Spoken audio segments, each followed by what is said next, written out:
2. Welcome back, WNST and Baltimore Positive. We are in Baltimore City. We are at Johns Hopkins University with Senator Mikulski in our third segment, Episode 3, Part 3, Chapter 3, all that stuff.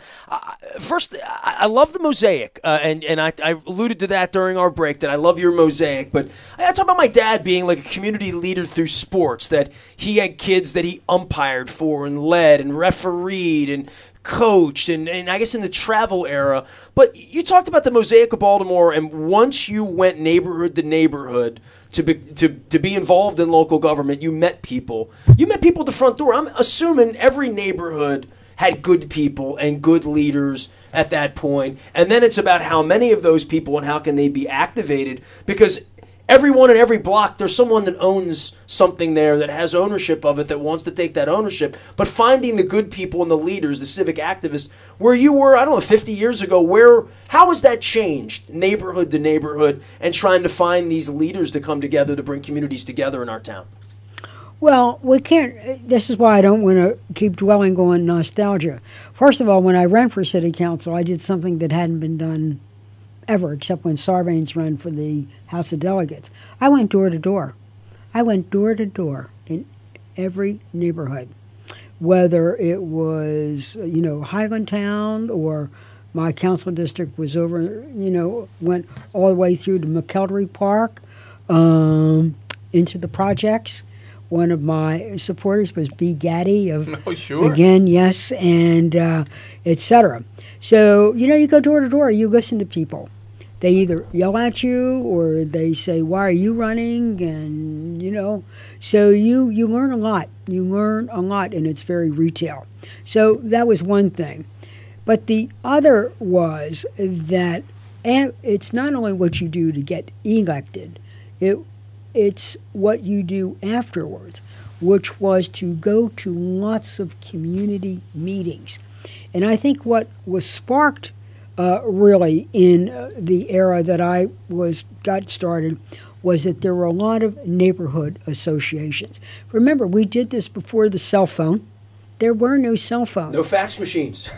Right. That's right. No cell phones, no fax machines, and no iPhones, no iPads. So it was very up close and retail, and I loved it. I loved listening to the stories from the people. I always felt that the best ideas that I got came from the people, from not only going door to door or to listening to the community groups.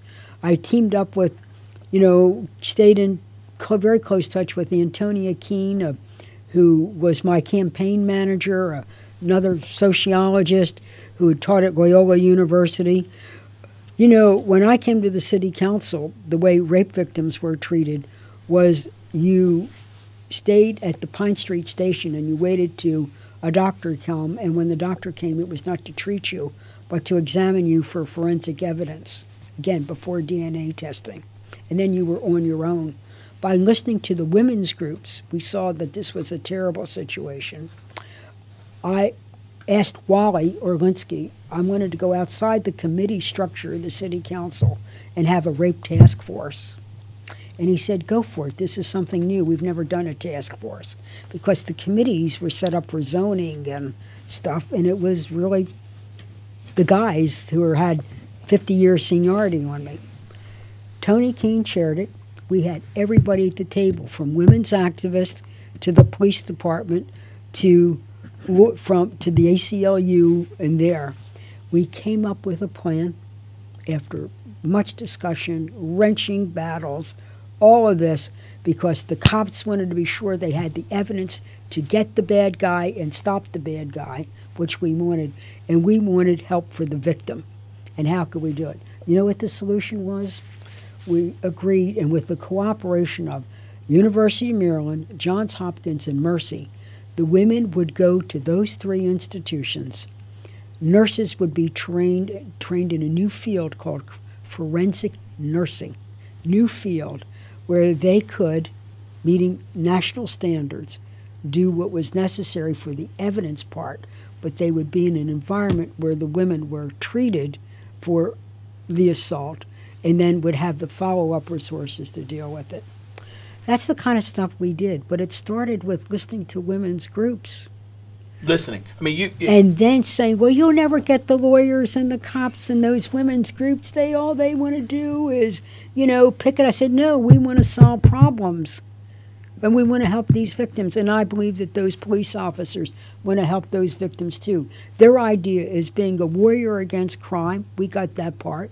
But we want to be sure we help the woman and we get the right person. So but it comes from a willingness to work together and also to be willing to listen to all sides and then see how you can come up with, remember what I said, desirable, achievable, and affordable. So you have to listen and work on these issues. Well, Senator, it obviously resonated for years. You almost 50 years of elective office, lost one election. The very first one, I think. Is my history correct? You never lost again? After I was the city council. Right. No, it was 1974 against Mac Mathias. And it's the only one you ever lost, right? Yes, and I knew. That's what I'm saying. That, in 1974, someone who we all admired tremendously, Senator Charles Mac Mathias, a very moderate Republican senator, was being attacked in his own party for being too moderate. And also two pro-civil service employees, which are, we have over, 300,000 federal employees in this state. So they work at NIH and they work in military bases. NSA, so yeah, sure. That's exactly right. And so Governor Mandel was going to run a returning POW, Mr. Bunny Talley. And I was afraid that Mathias would lose in his primary because the Nixon people were backing Helen Bentley to run for the Senate. And I went around and I talked to everybody to try to get them to run. Nobody would. I actually talked to Governor Mandel. Mandel was governor, and he said, well, Barbara, if you feel that strongly, run yourself. So I'm a member of the city council. I've been in politics 3 years, okay? I wore bell bottoms and I fought the highway. What the hell is this? So you weren't yet Senator. You weren't yet Senator Barb. No. I was bell bottom trousers. Bell bottom Barb. Barb here. But she had great pastries. So anyway, I thought we'll have to have somebody. So I walked out of Mandel's office and the press said, "What did you decide?" And I said, "Governor Mandel encouraged me to run for the Senate," kind of, but. Then I was in this race. I knew it was a long shot, but I got a red van and I traveled the state, and I learned a lot. And one night, though, I was coming back. It was the close of filing, and Mrs. Bentley has to decide whether to file. She puffed and puffed as Helen could do. I at times you knew her well. At times I was a facilitator, and. She then said, "No, I'm not going to run for the Senate." And I took my notebook where I was trying to collect names for volunteers, and I banged the dashboard of the car, and I said, Helen, you cannot do this to me. Don't quit, Helen. Run, Helen, run. So there I was in the fight of my life, and I got out there, gave it everything I could. Senator Mathias won the election. I learned a lot. And 2 years later, when Paul Sarbanes ran for the Senate, I ran for his House seat, and that took me to Congress. And never lost again, and got vote totals all over the state. I want to jump to the census. But I do want to go to the census, but I do want to say, labels I know are for jelly jars, but is it safe to say that over your career, you were seen as a progressive or a quote-unquote liberal Democrat? Is that a fair? Okay. How does this liberal Democrat from a Highland town get these incredible vote totals on the Eastern Shore, Western Maryland, all over the state, and you win every election from that point on? Because I think it's important for people to know. What did you were selling something that people were buying? What was it? What resonated with people? I wasn't selling anything. Right. That was maybe Right. That's what There you go. why I was successful. I wasn't selling anything, and but I made it my business to make sure that I toured the state every year. And we worked on practical problems. and practical solutions. But if you have the chance to go on YouTube and listen to my farewell speech in the Senate, what I said that I tried to devote my life where no issue was too small and no cause. There was no problem too small or no issue that I wouldn't too big that I wouldn't take on, and I would work with the people. I loved going to the round tables I had. I would do diner tours where it wasn't canned and rehearsed and set up, where I would just go from diner to diner, and then when diners changed to McDonald's or whatever, walk in and just walk around to the tables. Hi, Barb, I'm here. Anything you want to say to me? Sometimes they didn't want to talk to me. That's fine. Sometimes they did, and I would pick up either constituent service or like an idea that I'd like to say, can I call you and follow up on? And it was where I got some of my best advocacy ideas. Recipe for success. I was going to say, you hate injustice, right? You hate injustice. That I just feel like you wake up every day and trying to fight that. Yes, I hate injustice, but that's an abstract. What I don't like is the daily ways that at times, the system is rigged against the people. I didn't like where the cruel rules of government really stuck it to people. When you went, if you had a loved one that went into a nursing home, like my dear father because of Alzheimer's, the consequences. My father was the best guy in the world. You talk a lot about grandmother's bakery, but Dad ran a grocery store. When he passed away, there were over 1,000 people at Sacred Heart Church to pay their respects to my father. My father believed in education for girls at a time when it wasn't always popular. So, but my father ran this, and then out of the blue, he began to fail. So, but what we saw was that in order to, when a person goes into a nursing home, you have to spend down your life savings before you can get any help from a government program. My mother died a year and a half ago. I got a $9,000 bill right at the deadline a year ago. Have no idea where it came from. Can't find anybody on the phone to figure out why I even owe it. My mother died a year and a half ago, 98 years old. See, you're exactly the person I would have loved to talk to as a senator and have you connected to the very talented staff that I had. But in listening here, I said you often went, one spouse was going bankrupt.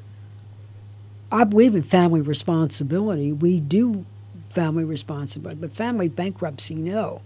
So listening and so on, I went to work in the Senate to do legislation called Anti-Spousal Anti-Impoverishment Act, where you did not have to spend down your life savings or have a lien placed on your home or your family farm.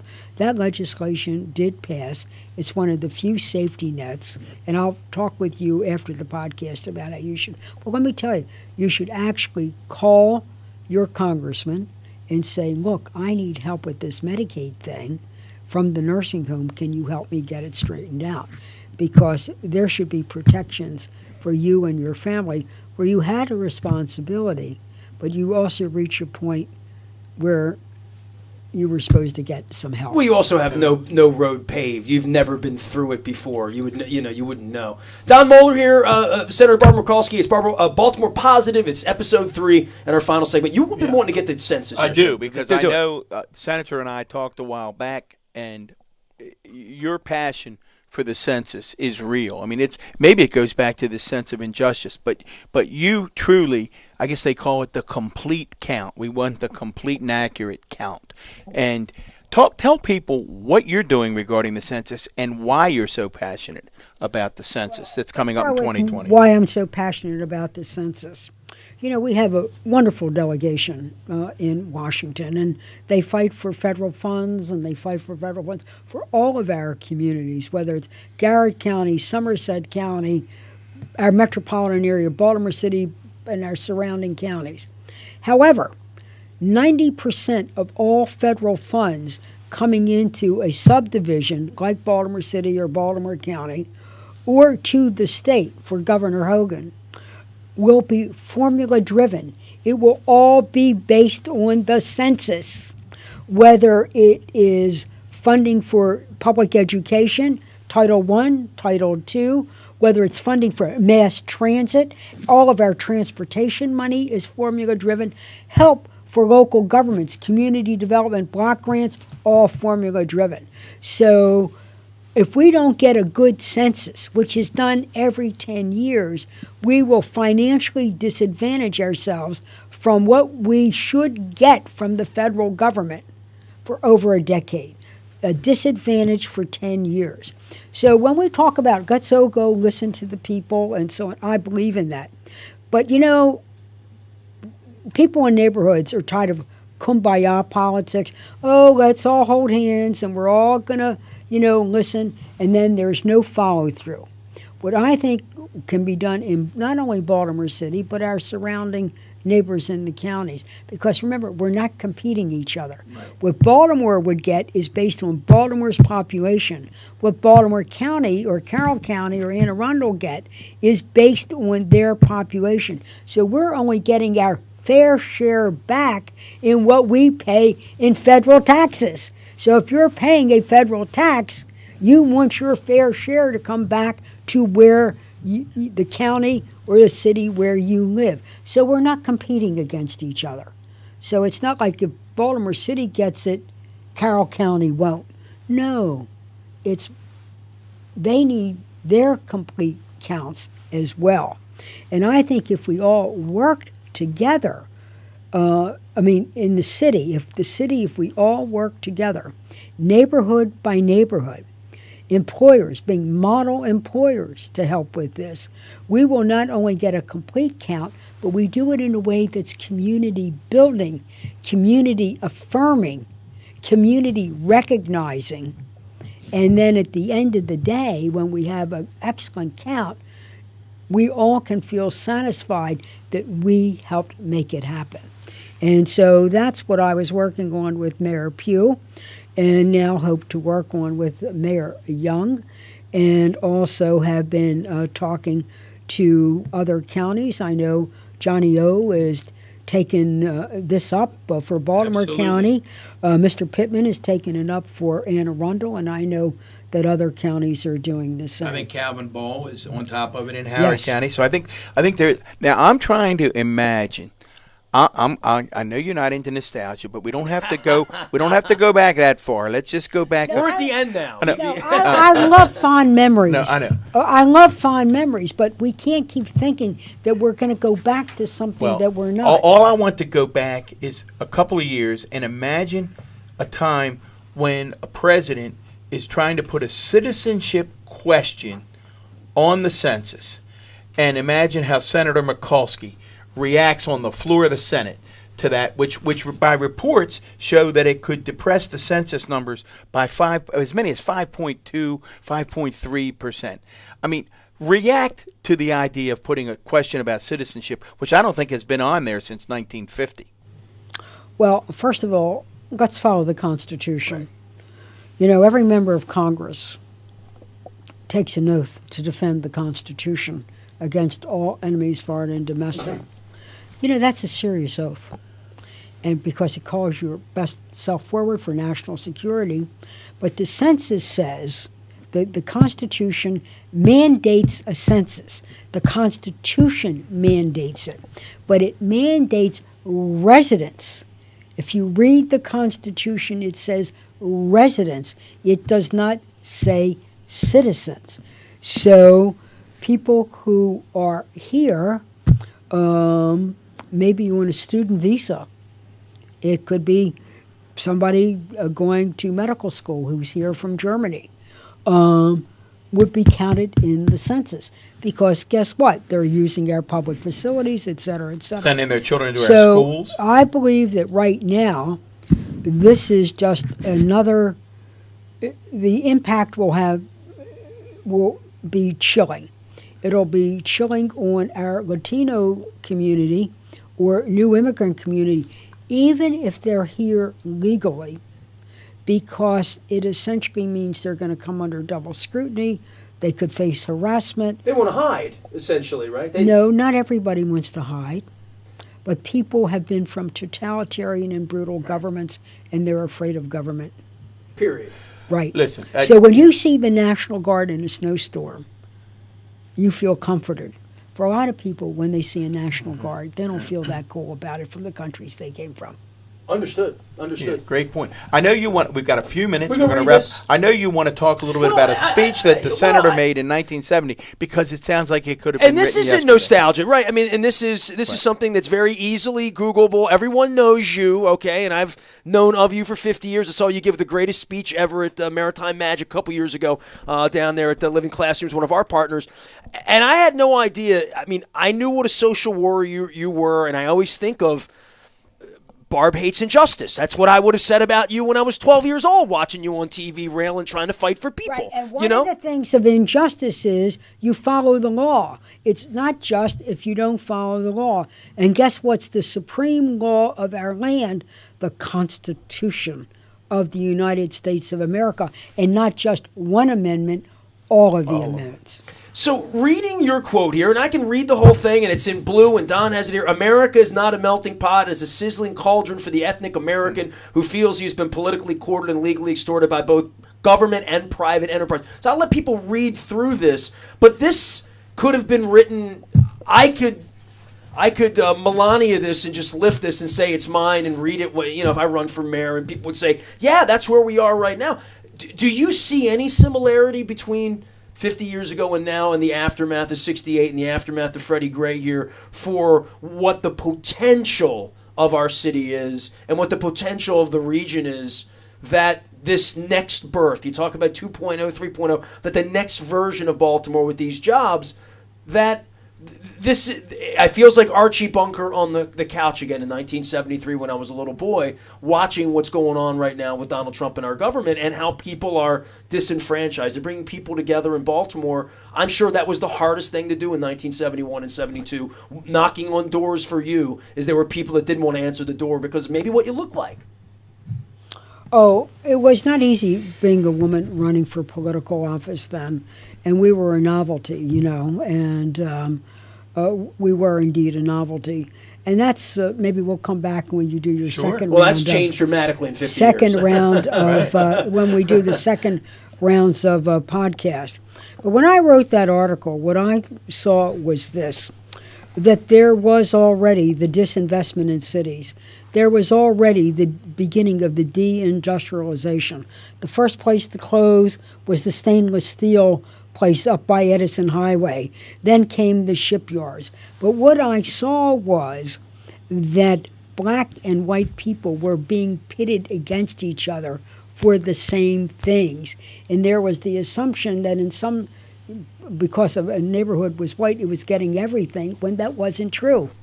That we hadn't had a new school in 50 years. We hadn't had our library either. But rather than fight each other to form a coalition, because both neighborhoods needed it. Both the neighborhoods needed the school. So my whole op-ed was, the system is rigged against the little people, and we are being pitted against each other so that we fight each other rather than forming a coalition. That's 2019, though, right? It's amazing. Forming a coalition to look at where we're heading. And this is why I like the census. It's not one community fighting another. It's let's do the count so that we get our fair share back of federal funds that can be used for the good that it's supposed to. Yeah, we put this thing together, Don. All I wanted to say was anybody that listened, it would be time well spent. Well, right? I said it's. I knew sitting with the senator would be remarkable. I'm bringing the mic stand next time. Now she's already committed. I do want to say that we always like to end. You talked a little bit when we came in about a movie you saw this weekend. We always like to ask folks. You work so hard. The folks that we're talking to, whether it's Dutch or Malia, we're having Freeman Rabowski on in about a week. Just hardworking people. I don't think you all ever sleep. But when you do wind down and keep it, what does Senator Barb do to relax? What do you like to do when you're not working 24 hours a day? Well, actually, because I have retired, I have said that I didn't want a new job. I wanted a little bit of a new life. and some mandates. But I like what everybody else likes. I like to go out to restaurants with friends. I have a little saying, I never met a calorie I didn't like or a hand I didn't want to shake. How did we do a show with her without food involved? I don't know. And, Whose idea was but this? I also like to go to the movies, and I like the popular ones. I like A Star Is Born. I don't think I could quite do the Lady Gaga tattoos or the costumes, but I love leave her. the impersonations. Then to I Dutch. just saw the Ruth Ginsburg movie where she, the whole. I saw a book, and I love documentaries, Right.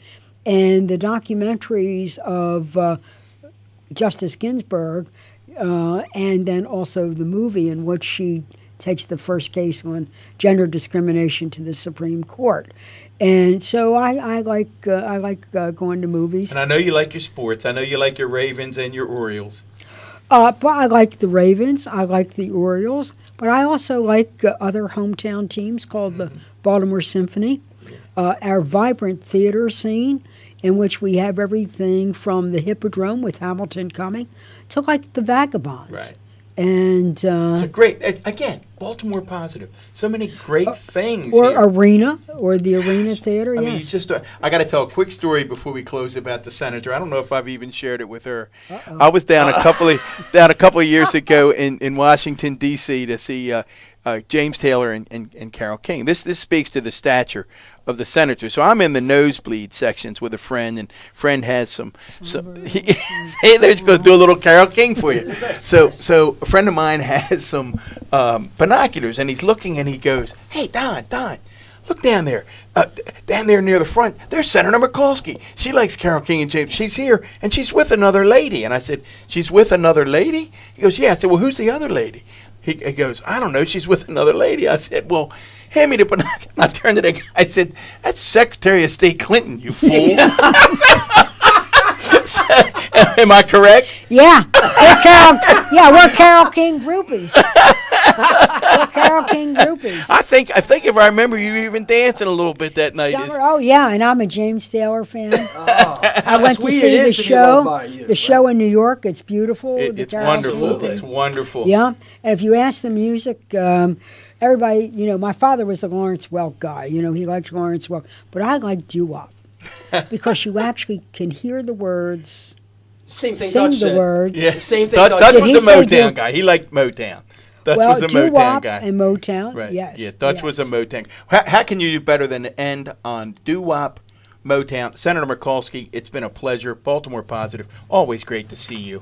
Till we meet again. America again. is not a melting pot. There it is. So I got your quotes. Thank you very much. It's really nice to visit with you. I'm sorry I've been doing this 30 years. I'm embarrassed I haven't visited with you. We would have been friends. We are friends, and may the force be with us. There you go. All right, there it is. Barbara Baltimore Mikulski Positive. joining us here, Baltimore Positive. Don Moeller, former Baltimore County Executive. We're at Johns Hopkins in Baltimore City doing Baltimore Positive. We are WNST.net, AM 1570, and WNST Towson, Baltimore, and we never stop talking Baltimore